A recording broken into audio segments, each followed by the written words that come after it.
చాలా మందికి చక్కెర తింటేనే షుగర్ పెరుగుతుందని, బెల్లం తింటే పెరగదని ఒక పెద్ద అపోహ. కానీ వాస్తవానికి బెల్లంలో కూడా సూక్రోజ్ పరిణామం చాలా ఎక్కువగా ఉంటుంది.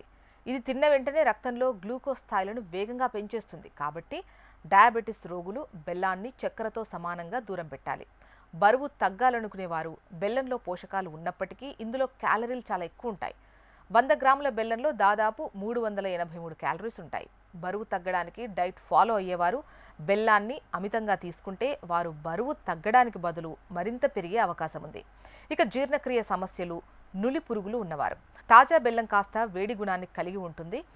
జీర్ణక్రియ సరిగా లేనివారు లేదా కడుపులో నులి పురుగులు సమస్యతో బాధపడే చిన్నపిల్లలకు బెల్లం ఎక్కువగా ఇస్తే సమస్య మరింత తీవ్రమవుతుంది. ఇది కడుపులో ఇన్ఫెక్షన్స్కు దారితీస్తుంది.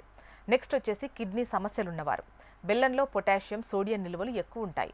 మూత్రపిండాల వ్యాధులతో బాధపడే వారికి శరీరంలో పొటాషియం స్థాయిలు పెరిగితే అది గుండెపై ప్రభావం చూపుతుంది. కాబట్టి కిడ్నీ రోగులు వైద్యుల సలహా మేరకే బెల్లాన్ని వాడాలి.